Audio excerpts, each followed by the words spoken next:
ಓಂ ಅಜ್ಞಾನತಿಮಿರಾಂಧಸ್ಯ ಜ್ಞಾನಾಂಜನಶಲಾಕಯಾ ಚಕ್ಷುರುನ್ಮೀಲಿತಂ ಯೇನ ತಸ್ಮೈ ಶ್ರೀಗುರವೇ ನಮಃ.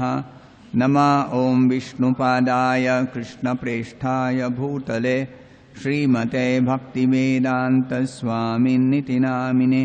ನಮಸ್ತೆ ಸಾರಸ್ವತೆ ದೇವೆ ಗೌರವಾಣಿ ಪ್ರಚಾರಿಣೆ ನಿರ್ವಿಶೇಷ ಶೂನ್ಯವಾದಿ ಪಾಶ್ಚಾತ್ಯದೇಶತಾರಿಣೆ. ಜಯ ಶ್ರೀ ಕೃಷ್ಣ ಚೈತನ್ಯ ಪ್ರಭು ನಿತ್ಯಾನಂದ ಶ್ರೀ ಅದ್ವೈತ ಗಣಾಧರ ಶ್ರೀವಾಸದಿ ಗೌರಭಕ್ತವೃಂದ. ಹರೇ ಕೃಷ್ಣ ಕೃಷ್ಣ ಕೃಷ್ಣ ಹರೇ ಹರೇ, ಹರೇ ರಾಮ ರಾಮ ರಾಮ ಹರೇ ಹರೇ.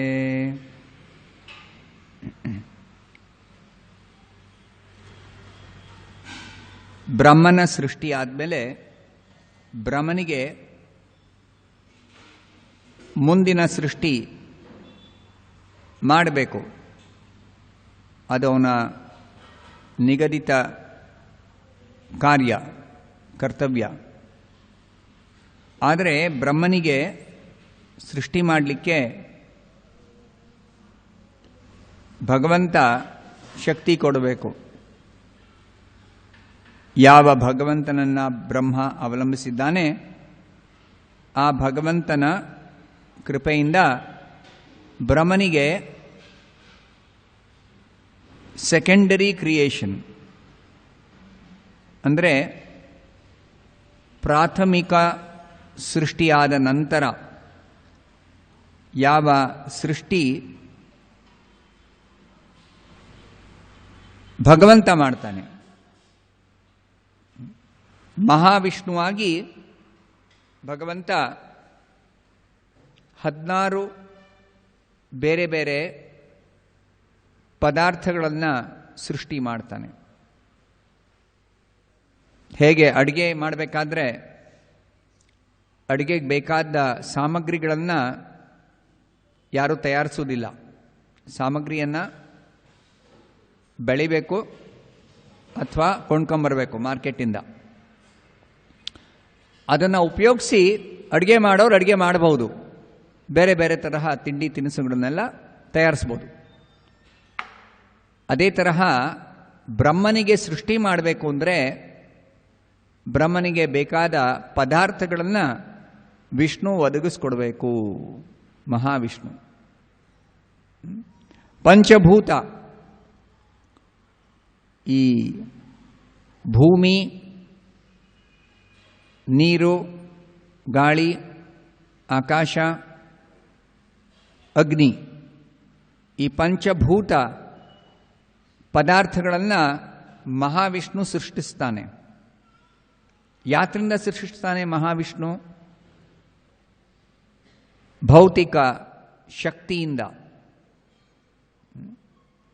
ಅಭೌತಿಕ ಶಕ್ತಿಯಿಂದ ಈ ಪಂಚಭೂತ ಮತ್ತು ಇಂದ್ರಿಯಗಳು, ಇಂದ್ರಿಯ ವಿಷಯಗಳು, ರೂಪ, ರಸ, ಗಂಧ ಇತ್ಯಾದಿ, ಇದನ್ನೆಲ್ಲ ಮಹಾವಿಷ್ಣು ತಯಾರಿಸ್ತಾನೆ ಅಥವಾ ಸೃಷ್ಟಿಸ್ತಾನೆ. ಮಹಾವಿಷ್ಣು ಹೇಗೆ ಸೃಷ್ಟಿಸ್ತಾನೆ ಅಂದರೆ ಕೇವಲ ಅವನ ದೃಷ್ಟಿ ಮಾತ್ರದಿಂದ ಎಲ್ಲ ಸೃಷ್ಟಿಯಾಗುತ್ತೆ. ಸ ಐಕ್ಷತ ಸ ಅಸೃಜತ, ಇದು ವೇದದ ಭಾಷೆ. ವೇದಗಳಲ್ಲಿ ಹೇಳಿದೆ, ಮಹಾವಿಷ್ಣು ದೃಷ್ಟಿ ಬೀರಿದರೆ ಮಾತ್ರ ಸಾಕು, ಅದರಿಂದ ಭೌತಿಕ ಶಕ್ತಿ, ಸುಪ್ತವಾಗಿರುವ ಭೌತಿಕ ಶಕ್ತಿ ಜಾಗೃತಗೊಳ್ಳುತ್ತೆ. ಆ ಭೌತಿಕ ಶಕ್ತಿಯಿಂದ ಬೇರೆ ಬೇರೆ ತರಹ ಪದಾರ್ಥಗಳು ತಯಾರಾಗುತ್ತವೆ. ಆ ಪದಾರ್ಥಗಳನ್ನು ಬೆರೆಸಿ ಅದರಿಂದ ಬ್ರಹ್ಮ ಸೃಷ್ಟಿ ಮಾಡಬೇಕು. ಸೃಷ್ಟಿ ಮಾಡೋಕ್ಕೆ ಬ್ರಹ್ಮನಿಗೆ ಈ ಪದಾರ್ಥಗಳ ಜೊತೆಗೆ ಹೇಗೆ ಅದನ್ನು ಬೆರೆಸೋದು, ಹೇಗೆ ಅದನ್ನು ಕಂಬೈನ್ ಮಾಡೋದು. ಈಗ ಅಡುಗೆ ಮಾಡೋಕ್ಕೆ ಏನೇನು ಪದಾರ್ಥಗಳು ಬೇಕು ನಿಮಗೆ ಕೊಟ್ಬಿಟ್ರೆ ಸಾಲದು. ನಿಮಗೆ ಅಡುಗೆ ಮಾಡೋದು ಹೇಗೆ ಅಂತ ಬರಬೇಕು. ಅದರಲ್ಲೂ ಒಂದು ಸ್ಕಿಲ್ ಇರುತ್ತೆ, ಒಂದು ಕಾರ್ಯಕುಶಲತೆ ಇರುತ್ತೆ. ಎಲ್ಲರಿಗೂ ಅಡುಗೆ ಮಾಡೋಕ್ಕೆ ಬರೋದಿಲ್ಲ. ಅದೇ ತರಹ ಬ್ರಹ್ಮನಿಗೆ ಒಂದು ಸ್ಕಿಲ್ ಬೇಕು, ಕಾರ್ಯಕುಶಲತೆ. ಹೇಗೆ ಅದನ್ನು ಎಲ್ಲ ಕಂಬೈನ್ ಮಾಡಿ, ಎಲ್ಲ ಅದನ್ನು ಬೆರೆಸಿ ಹೇಗೆ ಸೃಷ್ಟಿ ಮಾಡೋದು. ಯಾವುದನ್ನು ಬ್ರಹ್ಮನ ಸೃಷ್ಟಿ ಅಂತಾರೆ ಅಂದರೆ, ಎಲ್ಲ ಜೀವಿಗಳಿಗೆ ತಮ್ಮ ದೇಹವನ್ನು ಒದಗಿಸಿಕೊಡೋದು ಪ್ರಾರಂಭದಲ್ಲಿ. ಅದು ಬ್ರಹ್ಮನ ಕೆಲಸ. ಬ್ರಹ್ಮನಿಂದ ಮೊದಲು ಪ್ರಜಾಪತಿಗಳು ಜನ್ಮ ತಗೋತಾರೆ. ಆಮೇಲೆ ಪ್ರಜಾಪತಿಗಳು ಬೇರೆ ಬೇರೆ ಜೀವ ಜಾತಿಗಳಲ್ಲಿ ಆ ಮೊದಲನೇ ಜಂತುವನ್ನು ಅವರು ಸೃಷ್ಟಿಸ್ತಾರೆ. ಇಂಗ್ಲಿಷ್ನಲ್ಲಿ ಹೇಳ್ತಾರೆ, ಪ್ರಾರಂಭದಲ್ಲಿ, ಸೃಷ್ಟಿಯ ಪ್ರಾರಂಭದಲ್ಲಿ, was there a chicken or was there a egg? ಮೊಟ್ಟೆ ಇತ್ತೋ ಅಥವಾ ಆ ಕೋಳಿ ಮರಿ ಇತ್ತೋ ಅಂತ. ಏನು ಹೇಳ್ತೀರಾ? ಕೋಳಿ ಮರಿ ಹೇಳ್ತೀರಾ ಅದಕ್ಕೆ? ಕೋಳಿ ಮರಿ, ಚಿಕನ್. ಸೊ ಏಕೆಂದರೆ ನಮ್ಮ ಅನುಭವದಲ್ಲಿ ಮೊಟ್ಟೆ ಇದ್ದರೆ ಮಾತ್ರ ಕೋಳಿ ಮರಿ, ಕೋಳಿ ಮರಿ ಬೆಳೆದು ಅದು ಮೊಟ್ಟೆ ಇಟ್ಟರೆ ಮಾತ್ರ ಮೊಟ್ಟೆ ಬರುತ್ತೆ. ಸೊ ಯಾವುದು ಮೊದಲು ಬಂತು? ಮೊಟ್ಟೆ ಮೊದಲು ಬಂತೋ ಅಥವಾ ಕೋಳಿ ಮರಿ ಮೊದಲು ಬಂತೋ? ಯಾಕೆಂದರೆ ಕೋಳಿ ಮರಿ ಇಲ್ಲದೆ ಮೊಟ್ಟೆ ಇಲ್ಲ, ಮೊಟ್ಟೆ ಇಲ್ಲದೆ ಕೋಳಿ ಮರಿ ಇಲ್ಲ. ಎರಡೂ ಮೊದಲಿರಲಿಲ್ಲ ಅಂದರೆ ಯಾವುದು ಮೊದಲು ಬಂತು? ಯಾವುದು ಮೊದಲು ಸೃಷ್ಟಿಯಾಯಿತು? ಅದಕ್ಕೆ ವಿಜ್ಞಾನಿಗಳಿಗೆ ಇದಕ್ಕೆ ಯಾವ ತರಹ ಈ ಸಮಸ್ಯೆನ ಇದಕ್ಕೆ ಉತ್ತರ ಹುಡುಕೋದು, ಈ ಸಮಸ್ಯೆನ ಸಾಲ್ವ್ ಮಾಡೋದು ಅವ್ರಿಗೆ ಗೊತ್ತಿಲ್ಲ. ಆದರೆ ನಮ್ಮ ಶಾಸ್ತ್ರದಲ್ಲಿ ಸ್ಪಷ್ಟವಾಗಿ ಹೇಳಿದೆ, ಪ್ರಾರಂಭದಲ್ಲಿ ಮೊಟ್ಟೆನೂ ಇರಲಿಲ್ಲ, ಕೋಳಿ ಮರಿನೂ ಇರಲಿಲ್ಲ. ಆದರೆ ಭಗವಂತ ಇದ್ದ, ಭಗವಂತ ಬ್ರಹ್ಮನನ್ನು ಸೃಷ್ಟಿ ಮಾಡ್ದ, ಬ್ರಹ್ಮನ್ಗೆ ಬೇಕಾದ ಪದಾರ್ಥಗಳನ್ನೆಲ್ಲ ಸೃಷ್ಟಿಸಿದ. ಆಮೇಲೆ ಆ ಪದಾರ್ಥಗಳನ್ನೆಲ್ಲ ಹೇಗೆ ಬೆರೆಸಿ ಜೀವಿಗಳಿಗೆ ಸೂಕ್ತವಾದ ದೇಹವನ್ನು ಒದಗಿಸ್ಕೊಡ್ಬೇಕು, ಅದು ಬ್ರಹ್ಮ ಭಗವಂತನಿಂದ ಆ ಶಕ್ತಿಯನ್ನು ಪಡೆದ. ಅದನ್ನೇ ಇಲ್ಲಿ ಹೇಳಿರೋದು, ಸೃಜನ ಶಕ್ತಿಗಾಗಿ ಬ್ರಹ್ಮನ ಪ್ರಾರ್ಥನೆ. ಪ್ರಾರ್ಥನೆ ಮಾಡಿದ ಮೇಲೆ ಭಗವಂತ ಅವನಿಗೆ ಎಲ್ಲ ಈ ಸೃಷ್ಟಿ ಮಾಡಲಿಕ್ಕೆ ಶಕ್ತಿಯನ್ನು ಕೊಡ್ತಾನೆ. ಆ ಶಕ್ತಿಯಲ್ಲಿ ಬೇರೆ ಬೇರೆ ತರಹ ಶಕ್ತಿಗಳು, ಜ್ಞಾನಶಕ್ತಿ, ಕ್ರಿಯಾಶಕ್ತಿ, ಇಚ್ಛಾಶಕ್ತಿ, 3 ತರಹ ಶಕ್ತಿ. ಆ ಜ್ಞಾನಶಕ್ತಿ ಅಂದರೆ ಅದರ ಬಗ್ಗೆ ಜ್ಞಾನ ಇರಬೇಕು, ಯಾವುದು ಎಷ್ಟು ಬೆರೆಸಬೇಕು. ಈಗ ಅಡುಗೆ ಮಾಡಬೇಕಾದ್ರೆ ಉಪ್ಪು ಎಷ್ಟು ಹಾಕಬೇಕು, ಖಾರ ಎಷ್ಟು ಹಾಕಬೇಕು, ಯಾವ ಪ್ರಮಾಣದಲ್ಲಿ ಹಾಕಬೇಕು, ಯಾವ ಹಂತದಲ್ಲಿ ಹಾಕಬೇಕು, ಅದಕ್ಕೊಂದು ರೆಸಿಪಿ ಅಂತ ಬರೆದಿರ್ತಾರೆ. ಭಕ್ತಿವೇದಾಂತ ದರ್ಶನದಲ್ಲೆಲ್ಲ ಬರುತ್ತಲ್ಲ, ಕುಕ್ ಬುಕ್ಕಲ್ಲಿ ಬರುತ್ತೆ, ಅಥವಾ ಯಾರನ್ನಾರು ಕೇಳಿ ತಿಳ್ಕೋಬಹುದು ಯಾರಿಗೆ ಬರುತ್ತೋ ಅಡುಗೆನ. ಆ ತರಹ ಜ್ಞಾನಶಕ್ತಿ. ಆಮೇಲೆ ಕ್ರಿಯಾಶಕ್ತಿ, ಮಾಡಲಿಕ್ಕೆ ಒಂದು ಸ್ಕಿಲ್ ಬೇಕು. ಯಾವ ತರಹ ಅದನ್ನು ಸರಿಯಾಗಿ ಬೆರೆಸಬೇಕು, ಯಾವ ತರಹ ಅದನ್ನು ಬೇಯಿಸಬೇಕು ಅಥವಾ ಕರಿಬೇಕು ಅಥವಾ ಏನೋ ಒಂದು ಅದಕ್ಕೆ ಪ್ರಾಸೆಸ್ ಮಾಡಬೇಕು, ಅದಕ್ಕೆ ಒಂದು ಸ್ಕಿಲ್ ಬೇಕು. ಆ ಸ್ಕಿಲ್ ಕೂಡ ಬ್ರಹ್ಮನಿಗೆ ಭಗವಂತ ಕೊಡ್ತಾನೆ, ಕ್ರಿಯಾಶಕ್ತಿ. ಆಮೇಲೆ ಇಚ್ಛಾಶಕ್ತಿ, ಅದನ್ನು ಬೇರೆ ರೀತಿಯಲ್ಲಿ ಹೇಳೋದಾದರೆ ಬ್ರಹ್ಮನಿಗೆ ಅದು ಮಾಡಲಿಕ್ಕೆ ಒಂದು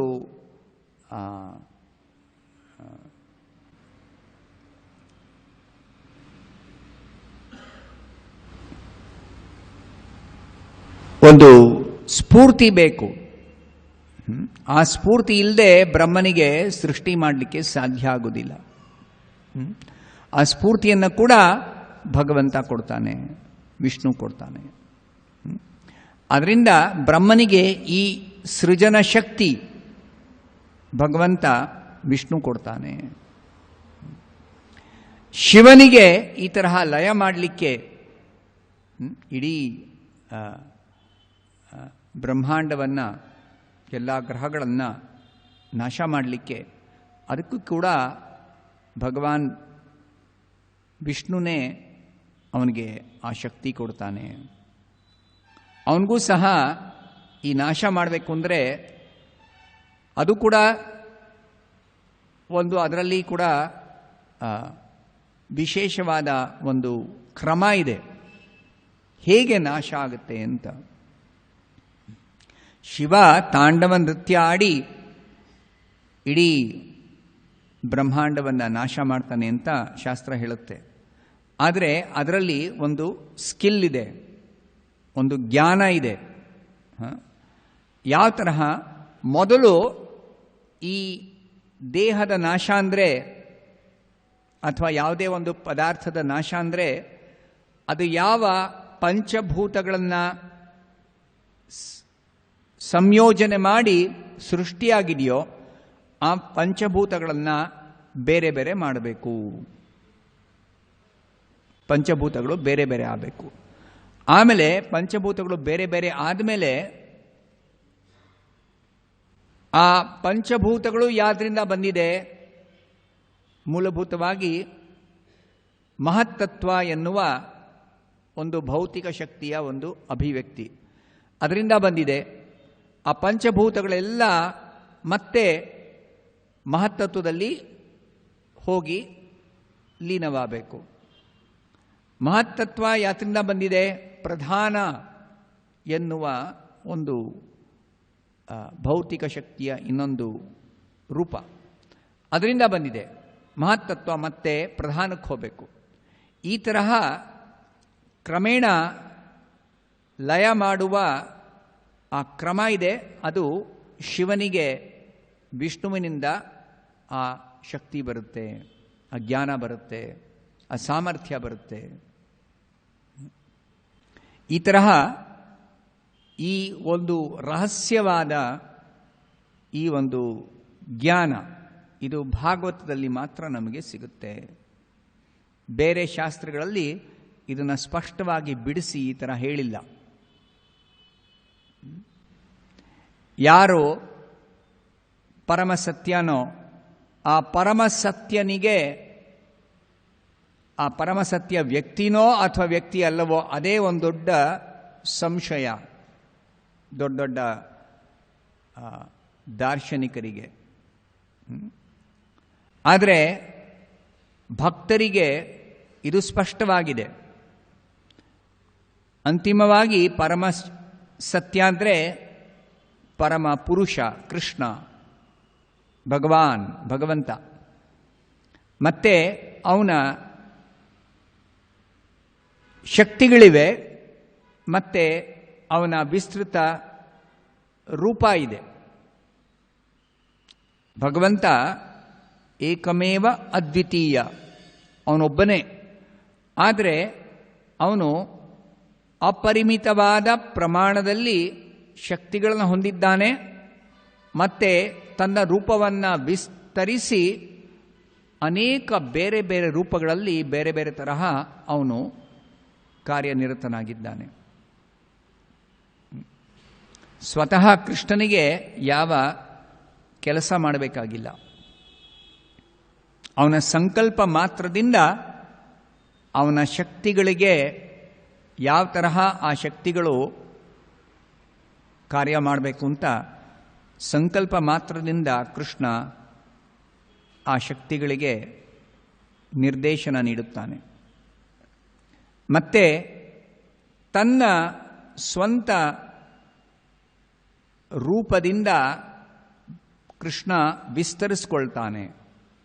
ಬೇರೆ ಬೇರೆ ತರಹ ರೂಪಗಳಲ್ಲಿ ಬಲರಾಮ, ನಾರಾಯಣ, ಸಂಕರ್ಷಣ, ಪ್ರದ್ಯುಮ್ನ, ವಾಸುದೇವ, ಅನಿರುದ್ಧ, ಮಹಾವಿಷ್ಣು, ಗರ್ಭೋದಕಶಾಯಿ ವಿಷ್ಣು, ಕ್ಷೀರೋದಕಶಾಯಿ ವಿಷ್ಣು, ಪರಮಾತ್ಮ, ಬೇರೆ ಬೇರೆ ಅವತಾರಗಳು, ನರಸಿಂಹ, ವಾಮನ, ಪರಶುರಾಮ, ಈ ತರಹ ಎಲ್ಲ ರೂಪಗಳಲ್ಲಿ ಭಗವಂತ ಒಬ್ಬನೇ.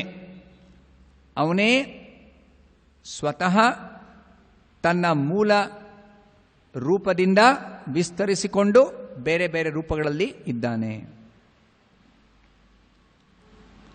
ಮತ್ತೆ ಅವನ ಶಕ್ತಿಗಳು ಅದ್ಭುತವಾಗಿ ಕೆಲಸ ಮಾಡುತ್ತವೆ. ಅವನ ಹತ್ರ 3 ತರಹ ಶಕ್ತಿಗಳಿವೆ. ಒಂದು ಅಂತರಂಗ ಶಕ್ತಿ. ಆ ಅಂತರಂಗ ಶಕ್ತಿಯಿಂದ ತನ್ನ ಸ್ವಂತ ಕೆಲಸಕ್ಕೋಸ್ಕರ, ಕಾರ್ಯಗಳಿಗೋಸ್ಕರ ಅವನು ಬಳಸ್ಕೊಳ್ತಾನೆ. ತನ್ನ ಜಗತ್ತಿನಲ್ಲಿ, ಆಧ್ಯಾತ್ಮಿಕ ಜಗತ್ತಿನಲ್ಲಿ ಕೃಷ್ಣ ಏನೇನು ಅವನಿಗೆ ಬೇಕಾಗಿದೆಯೋ, ಯಾವ್ಯಾವ ತರಹ ಎಲ್ಲ ಸೇವೆ ಅವನಿಗೆ ಯಾರ್ಯಾರು ಸಲ್ಲಿಸಬೇಕಾಗಿದೆಯೋ ಆ ಸೇವೆ ಮಾಡಲಿಕ್ಕೆ ಅವರನ್ನು ಆ ಅಂತರಂಗ ಶಕ್ತಿಯಿಂದ ವಿಸ್ತರಿಸಿಕೊಂಡು ಆ ಬೇರೆ ಬೇರೆ ರೂಪಗಳಲ್ಲಿ ಎಲ್ಲ ಭಕ್ತರು, ಎಲ್ಲ ತರಹದ ಭಕ್ತರು, ವೈವಿಧ್ಯಮಯವಾದ ಭಕ್ತರ ಸೃಷ್ಟಿ ಕೃಷ್ಣನೇ ಮಾಡ್ತಾನೆ. ಅಲ್ಲಿ ಸೃಷ್ಟಿ ಅನ್ನೋದಿಲ್ಲ, ಯಾಕೆಂದರೆ ಅವರೆಲ್ಲ ನಿತ್ಯ ನಿರಂತರವಾಗಿ ಶಾಶ್ವತವಾಗಿ ಇರುವಂತಹ ಭಕ್ತರು. ಅಂಥ ಭಕ್ತರು ಸದಾ ಇರ್ತಾರೆ. ಆದರೆ ಅವರು ಅಂತರಂಗ ಶಕ್ತಿಯ ಅಭಿವ್ಯಕ್ತಿ. ಅದು ಕೃಷ್ಣನ ಸಂಕಲ್ಪ ಮಾತ್ರದಿಂದ ಅಂತರಂಗ ಶಕ್ತಿ ಆ ತರಹ ಕೆಲಸ ಮಾಡುತ್ತೆ. ಅವನು ಏನು ಇಚ್ಛಿಸುತ್ತಾನೋ ಆ ಇಚ್ಛೆಯಂತೆ ಅವನ ಶಕ್ತಿಯಾಗಲಿ ಅಥವಾ ಅವನ ವಿಸ್ತೃತ ರೂಪವಾಗಲಿ ಕೆಲಸ ಮಾಡುತ್ತೆ. ನಮಗೆ ಇಚ್ಛೆ ಇರಬಹುದು, ಆಸೆ ಇರಬಹುದು. ಆದರೆ ಆಸೆಯನ್ನು ನಾವು ನೆರವೇರಿಸಬೇಕು ಅಂದರೆ ನಮಗೆ ಒಂದು ಏರ್ಪಾಡು ಮಾಡಬೇಕಾಗುತ್ತದೆ. ಆದರೆ ಕೃಷ್ಣನಿಗೆ ಯಾವ ವ್ಯವಸ್ಥೆ ಮಾಡಬೇಕಾಗಿಲ್ಲ. ಅವನ ಸಂಕಲ್ಪ ಮಾಡಿದರೆ ಸಾಕು. ಆ ಸಂಕಲ್ಪಾನುಸಾರ ಅವನ ಯಾವುದೋ ಒಂದು ಶಕ್ತಿಯಾಗಲಿ ಅಥವಾ ಅವನ ವಿಸ್ತೃತ ರೂಪವಾಗಲಿ ಅದನ್ನು ನೆರವೇರಿಸ್ಕೊಡ್ತಾರೆ. ಬೈಬಲ್ನಲ್ಲಿ ಲೆಟ್ ದೇರ್ ಬಿ ಕ್ರಿಯೇಷನ್ ಅಂತ ಭಗವಂತ ಸಂಕಲ್ಪ ಮಾಡ್ದ. ಇಡೀ ಸೃಷ್ಟಿ ಆಗ್ಬಿಡ್ತು. ತಕ್ಷಣ ಇಡೀ ಸೃಷ್ಟಿ ಆಯಿತು. ಇಷ್ಟು ಮಾತ್ರ ಹೇಳಿದೆ. ಸೃಷ್ಟಿಯಾಗಲಿ ಅಂತ ಸಂಕಲ್ಪ ಮಾಡ್ದ, ಸೃಷ್ಟಿ ಆಯಿತು. ಆದರೆ ಅದರ ಬಗ್ಗೆ ಡೀಟೇಲ್ಸ್ ಏನೂ ಇಲ್ಲ ಬೈಬಲ್ನಲ್ಲಿ. ಯಾವ ಡೀಟೇಲ್ಸ್ ಇಲ್ಲ. ಆದರೆ ನಮ್ಮ ಭಾಗವತದಲ್ಲಿ ಹೌದು, ಭಗವಂತ ಸಂಕಲ್ಪ ಮಾಡ್ದ ಸೃಷ್ಟಿಯಾಗಲಿ ಅಂತ, ಸೃಷ್ಟಿಯಾಯಿತು. ಹೇಗೆ ಸೃಷ್ಟಿಯಾಯಿತು ಅನ್ನುವ ಡೀಟೇಲ್ಸ್ ಪೂರ್ತಿ ಭಾಗವತದಲ್ಲಿದೆ. ಭಗವದ್ಗೀತೆಯಲ್ಲಿ ಸಂಕ್ಷಿಪ್ತವಾಗಿ ಕೃಷ್ಣ ಹೇಳ್ತಾನೆ, ಮಯಾಧ್ಯಕ್ಷೇಣ ಪ್ರಕೃತಿ ಸೂಯತೆ ಸ ಚರಾಚರಂ. ಈ ಪ್ರಕೃತಿ ಗುಣಗಳು, ಸತ್ವಗುಣ, ರಜೋಗುಣ, ತಮೋಗುಣ, ಪ್ರಕೃತಿ ಈ 3 ಗುಣಗಳಿಂದ ಕೂಡಿದೆ. ಆ 3 ಗುಣಗಳು ಹೇಗೆ ಕೆಲಸ ಮಾಡುತ್ತವೆ ಅನ್ನುವುದನ್ನು ಅರ್ಥ ಮಾಡಿಕೊಳ್ಳಿಕ್ಕೆ ಬಹಳ ಕಷ್ಟ. ಆ ಗುಣಗಳಿವೆ ಅಂತಲೇ ನಮ್ಮ ವಿಜ್ಞಾನಿಗಳಿಗೆ ಗೊತ್ತಿಲ್ಲ. ಗುಣ ಇದೆ ಅಂತಲೂ ಗೊತ್ತಿಲ್ಲ, ಪ್ರಕೃತಿ ಇದೆ ಅಂತ ಗೊತ್ತು. ಆ ಪ್ರಕೃತಿ ಹೇಗೆ ಕೆಲಸ ಮಾಡುತ್ತೆ ಅಂತ ಅವರು ಕಂಡುಹಿಡಿಯಕ್ಕೆ ತುಂಬ ಸಂಶೋಧನೆ ಮಾಡ್ತಾ ಇದ್ದಾರೆ.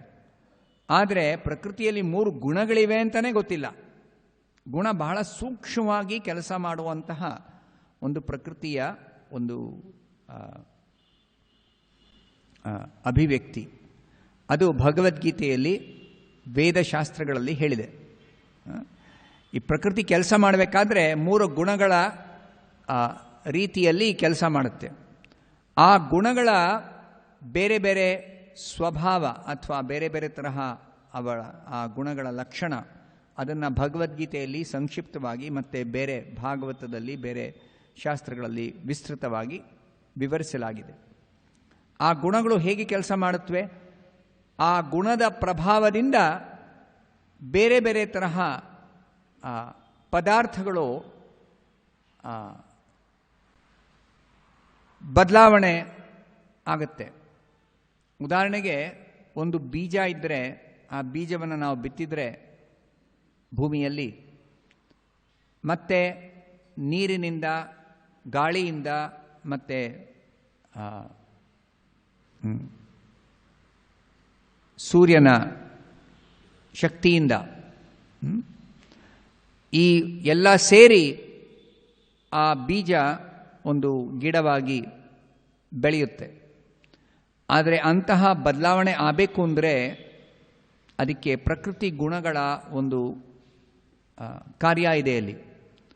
ಆ ಪ್ರಕೃತಿ ಗುಣಗಳ ಕಾರ್ಯ ಸ್ವತಂತ್ರವಾಗಿ ಈ ಗುಣಗಳು ಕೆಲಸ ಮಾಡ್ತಾ ಇವೆಯೋ ಅಥವಾ ಆ ಗುಣಗಳಿಗೆ ಕೆಲಸ ಮಾಡಲಿಕ್ಕೆ ಬೇರೆ ಯಾರೋ ಅದನ್ನು ನಿಯಂತ್ರಿಸ್ತಾ ಇದ್ದಾರೆ ಅನ್ನುವುದನ್ನು ಭಗವದ್ಗೀತೆಯಲ್ಲಿ ಸಂಕ್ಷಿಪ್ತವಾಗಿ ಕೃಷ್ಣ ಹೇಳ್ತಾನೆ. ಮಯಾಧ್ಯಕ್ಷೇಣ ಪ್ರಕೃತಿ ಸೂಯತೆ. ಪ್ರಕೃತಿ ಕೆಲಸ ಮಾಡಬೇಕಾದ್ರೆ ಕೃಷ್ಣನ ಅಧ್ಯಕ್ಷತೆ ಇದೆ. ಅಧ್ಯಕ್ಷತೆ ಹೇಗೆ ಅಂದರೆ ಬ್ರಹ್ಮ, ವಿಷ್ಣು ಮತ್ತು ಶಿವ ಮೂರು ಗುಣಗಳ ಅಧಿನಿಯಾಮಕರಾಗಿ ಕೆಲಸ ಮಾಡ್ತಾರೆ.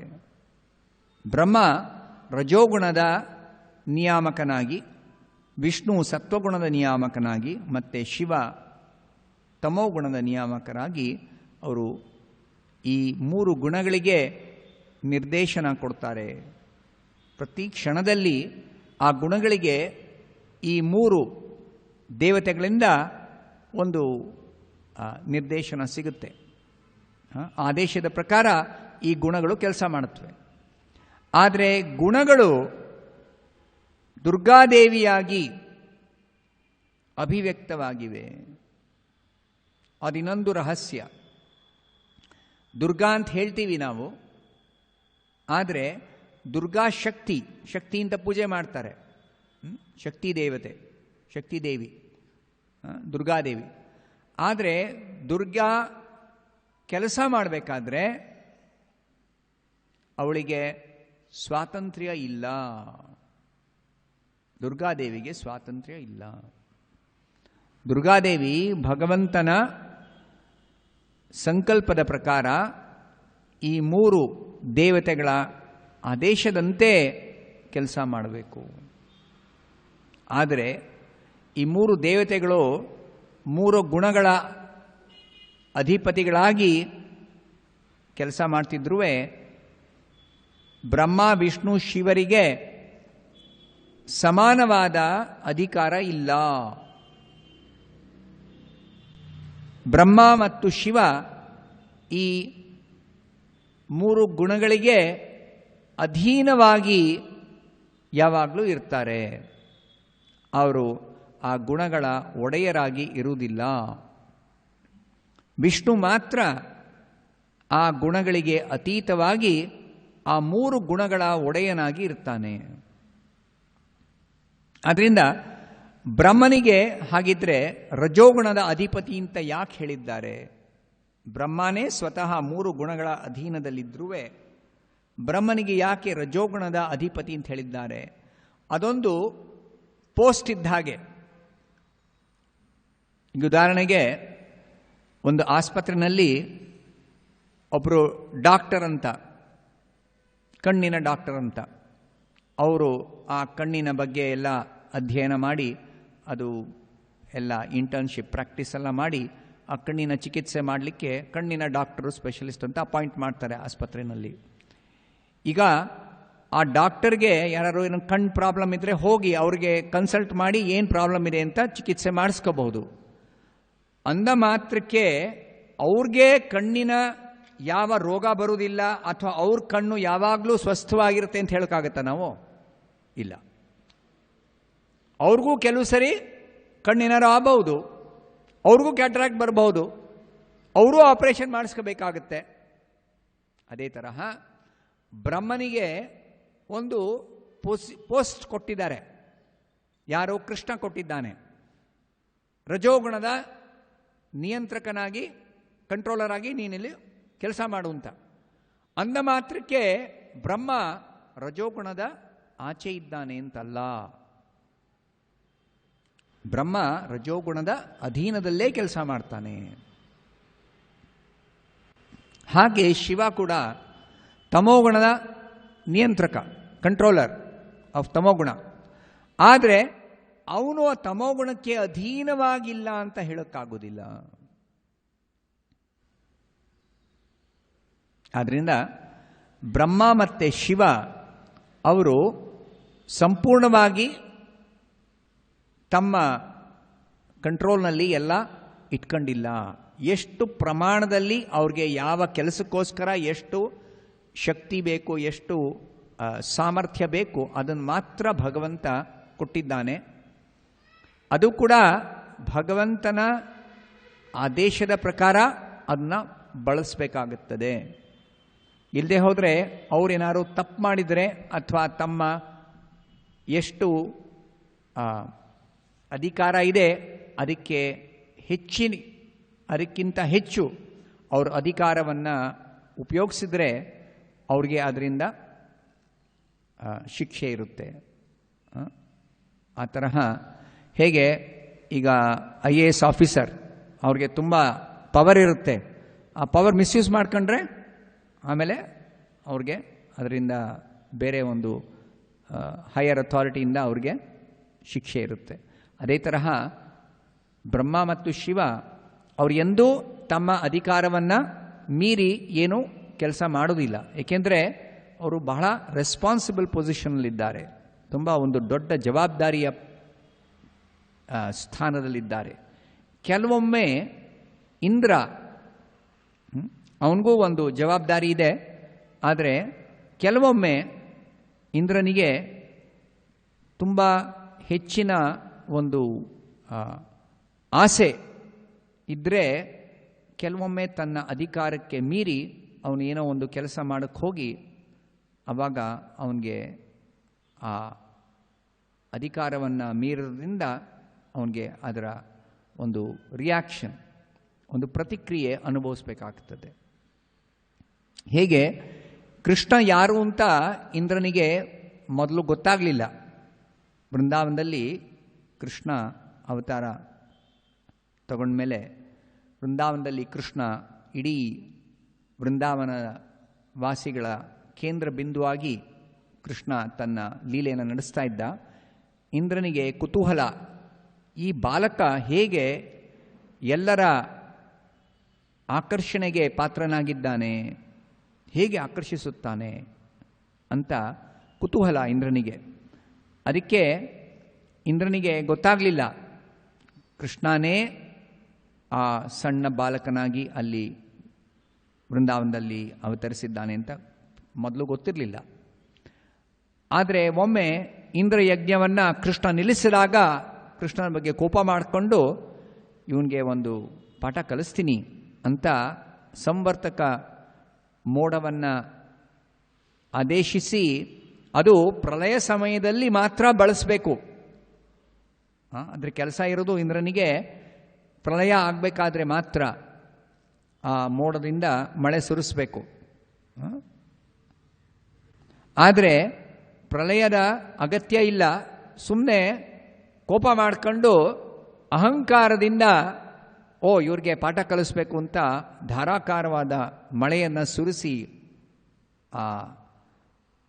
ಆಗ ಕೃಷ್ಣ ಗೋವರ್ಧನ ಪರ್ವತವನ್ನು ಎತ್ತಿ ಹಿಡಿದು ಆ ಬ್ರಜವಾಸಿಗಳಿಗೆ, ಬೃಂದಾವನ ನಿವಾಸಿಗಳಿಗೆ ರಕ್ಷಣೆ ನೀಡಿದ್ನಲ್ಲ, ಆವಾಗ ಇಂದ್ರನಿಗೆ ಬುದ್ಧಿ ಬಂತು. ಈ ಬಾಲಕ ಸಾಧಾರಣವಾದ ಬಾಲಕ ಅಲ್ಲ, ಇದು ನನ್ನ ಒಡೆಯ ಕೃಷ್ಣ. ಅದಕ್ಕೆ ಮಳೆಯನ್ನು ನಿಲ್ಲಿಸಿ ಆಮೇಲೆ ಬಂದು ಕೃಷ್ಣನಿಗೆ ಕ್ಷಮೆ ಬೇಡ್ದ, ಕೃಷ್ಣನಿಗೆ ಒಳ್ಳೆಯ ಪ್ರಾರ್ಥನೆಯನ್ನು ಸಲ್ಲಿಸಿದ. ಅವನು ಗೊತ್ತಾಯ್ತು ಅವಾಗ. ಆ ತರಹ ದೇವತೆಗಳು, ಬ್ರಹ್ಮ ಶಿವ ಅಲ್ಲ, ಅವ್ರನ್ನ ಬಿಟ್ಟು ಬೇರೆ ಎಲ್ಲ ದೇವತೆಗಳು ಕೆಲವೊಮ್ಮೆ, ಅದು ಸದಾ ಅಲ್ಲ, ಕೆಲವೊಮ್ಮೆ ಮಾತ್ರ ಅವರು ತಮ್ಮ ಅಧಿಕಾರವನ್ನು ಮೀರಿ ಏನೇ ಒಂದು ಕೆಲಸ ಮಾಡ್ಬೋದು. ಆದರೆ ಸಾಮಾನ್ಯವಾಗಿ ದೇವತೆಗಳು ಬಹಳ ಯಾಕೆಂದರೆ ಎಲ್ಲ ಭಗವದ್ಭಕ್ತರು,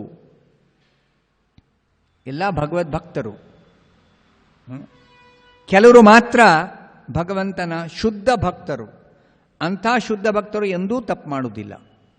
ಏಕೆಂದರೆ ಭಗವಂತನ ಕೃಪೆಯಿಂದ ಅವ್ರು ಯಾವಾಗಲೂ ತಮ್ಮ ಕಾರ್ಯ ಮಾಡಬೇಕು ಅಂದರೆ, ಕರ್ತವ್ಯ ಮಾಡಬೇಕು ಅಂದರೆ ಕೃಷ್ಣನ ಸೇವೆಯಾಗೇ ಮಾಡ್ತಾರೆ. ಅವರು ಆ ಸೇವಾ ಮನೋಭಾವದಲ್ಲಿ ಮಾಡ್ತಾರೆ. ಅವರು ಅಹಂಕಾರಕ್ಕೆ ಎಂದೂ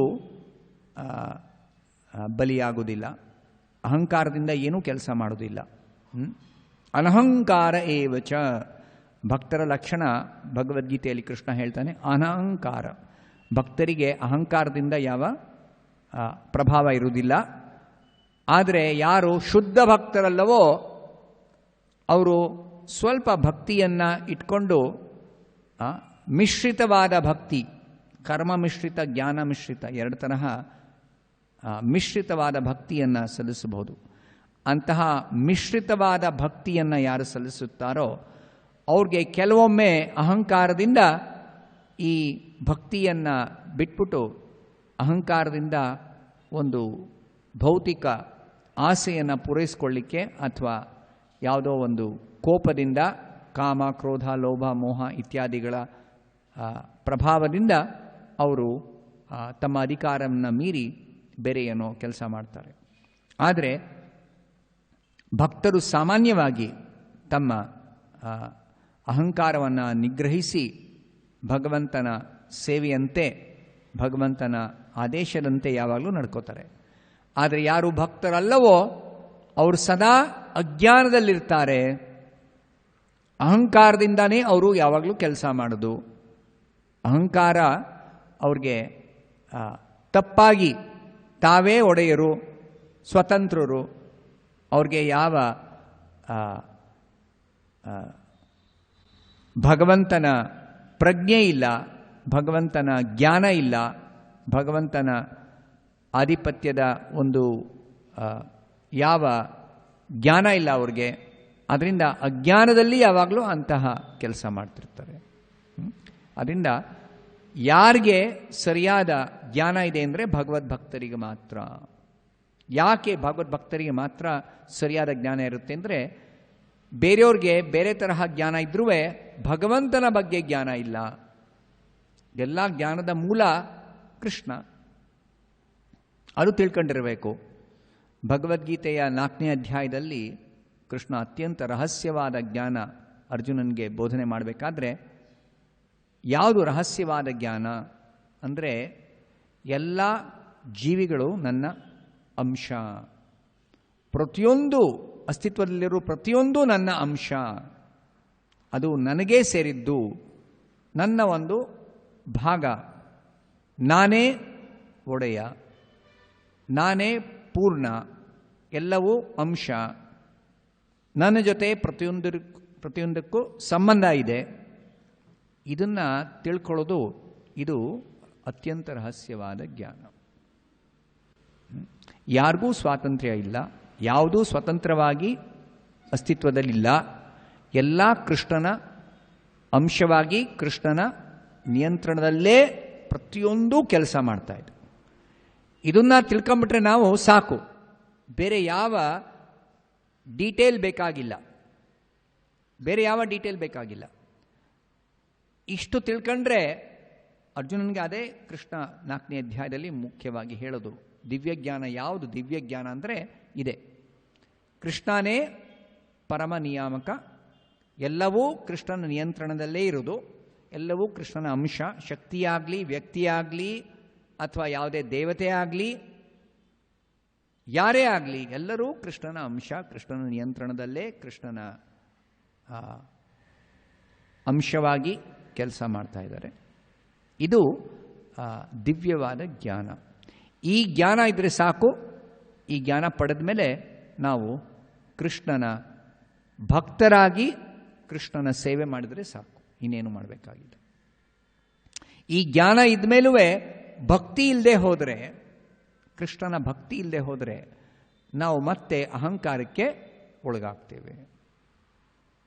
ಅಹಂಕಾರದ ಜ್ಞಾನ ಇಟ್ಕೊಂಡುವೇ ಅಹಂಕಾರಕ್ಕೆ ಒಳಗಾಗ್ತೀವಿ. ಅಹಂಕಾರದಿಂದ ಮುಕ್ತರಾಗಲಿಕ್ಕೆ ಸಾಧ್ಯ ಇಲ್ಲ.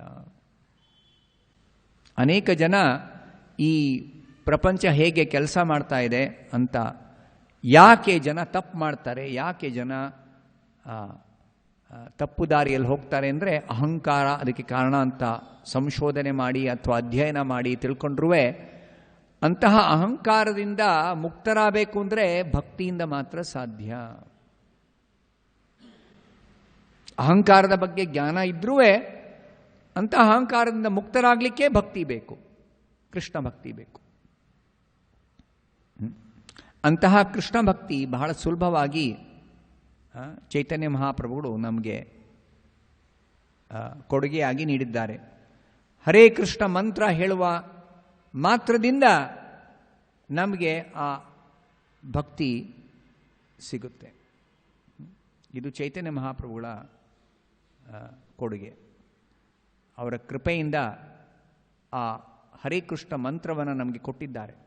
ಈ ಹರೇ ಕೃಷ್ಣ ಮಂತ್ರ ನಾವು ಜಪ ಅಥವಾ ಕೀರ್ತನೆ ಮಾಡಿ ಆ ಅಹಂಕಾರದಿಂದ ಮುಕ್ತರಾಗ್ಬೋದು. ಕೃಷ್ಣನ ಬಗ್ಗೆ ನಾವು ಸರಿಯಾದ ಜ್ಞಾನ ಪಡೀಬಹುದು. ಮತ್ತು ಕೃಷ್ಣನ ಜ್ಞಾನ ಪಡೆಯೋದ್ರ ಜೊತೆಗೆ ಮುಖ್ಯವಾಗಿ ನಾವು ಕೃಷ್ಣನ ಭಕ್ತರಾಗಬಹುದು. ಅದೇ ಕೃಷ್ಣ ಭಗವದ್ಗೀತೆಯಲ್ಲಿ ಅಂತಿಮವಾಗಿ ಅರ್ಜುನನಿಗೆ ಹೇಳೋದು, ಮನ್ಮನಾ ಭವ ಮದ್ಭಕ್ತೋ, ನನ್ನ ಭಕ್ತನಾಗು ಅಂತ. ಆದರೆ ಭಕ್ತರಾಗುವುದು ಸುಲಭ ಅಲ್ಲ. ಕೃಷ್ಣನ ಕೃಪೆಯಿಂದ, ಅದು ಕೃಷ್ಣನ ಕೃಪೆ ಹೇಗೆ ನಮಗೆ ಸಿಗುತ್ತೆ? ಚೈತನ್ಯ ಮಹಾಪ್ರಭುಗಳ ರೂಪದಲ್ಲಿ ಕೃಷ್ಣ ಅವತರಿಸಿದಾಗ ಈ ಹರೇ ಕೃಷ್ಣ ಮಂತ್ರವನ್ನು ಕೊಟ್ಟು ನಮಗೆ ಸುಲಭವಾಗಿ ನೀವು ಭಕ್ತರಾಗ್ಬೋದು ಅಂತ ಹೇಳ್ಕೊಟ್ಟಿದ್ದಾರೆ. ಇಲ್ಲದೇ ಹೋದರೆ ಅನೇಕ ಜನ ಭಕ್ತರಿದ್ದಾರೆ, ಕೃಷ್ಣನ ಭಕ್ತರಿದ್ದಾರೆ, ವಿಷ್ಣುವಿನ ಭಕ್ತರಿದ್ದಾರೆ, ನಾರಾಯಣನ ಭಕ್ತರಿದ್ದಾರೆ. ಆದರೆ ಅವ್ರಿಗೆ ಈ ಭಕ್ತಿ ಅಷ್ಟು ಸುಲಭವಾಗಿ ಸಿಗುವುದಿಲ್ಲ. ಅವರು ಭಕ್ತಿಯ ಭಾವದಿಂದ ತಮ್ಮ ಜೀವನ ನಡೆಸ್ತಾರೆ. ಆದರೆ ಅಂಥ ಭಕ್ತಿ ಭಾವ ಅದು ನಿಜವಾದ ಭಕ್ತಿ ಅಲ್ಲ. ಸೆಂಟಿಮೆಂಟಲ್ ಡಿವೋಷನ್ ಪ್ರಭುಪಾದ ಅನೇಕ ಬಾರಿ ಹೇಳ್ತಾರೆ. ಅಂದರೆ ಭಕ್ತಿಯ ಒಂದು ಮನಸ್ಸಿನಲ್ಲಿ ಒಂದು ಕಲ್ಪನೆ ಅಥವಾ ಬುದ್ಧಿ ಶಕ್ತಿಯನ್ನು ಉಪಯೋಗಿಸಿ ಭಕ್ತಿ ಮಾಡಲಿಕ್ಕೆ ಪ್ರಯತ್ನ ನಡೆಸುವುದು. ಭಕ್ತಿ ಏನು ಅಂತ ಅರ್ಥ ಮಾಡಿಕೊಂಡು ನಿಸ್ಪೃಹರಾಗಿ ಕೆಲಸ ಮಾಡೋದು, ಅಥವಾ ಯಾವ ಆಸೆ ಇಲ್ಲದೆ ಕೃಷ್ಣನ ಸೇವೆ ಮಾಡೋದು, ಇದು ಭಕ್ತಿ ಅಂತ ಬುದ್ಧಿಶಕ್ತಿಯನ್ನೇ ಉಪಯೋಗಿಸಿ ಆ ತರಹ ಸೇವೆ ಮಾಡಲಿಕ್ಕೆ ಪ್ರಯತ್ನ ಮಾಡಿದರೂ ಅದು ಭಕ್ತಿ ಆಗೋದಿಲ್ಲ.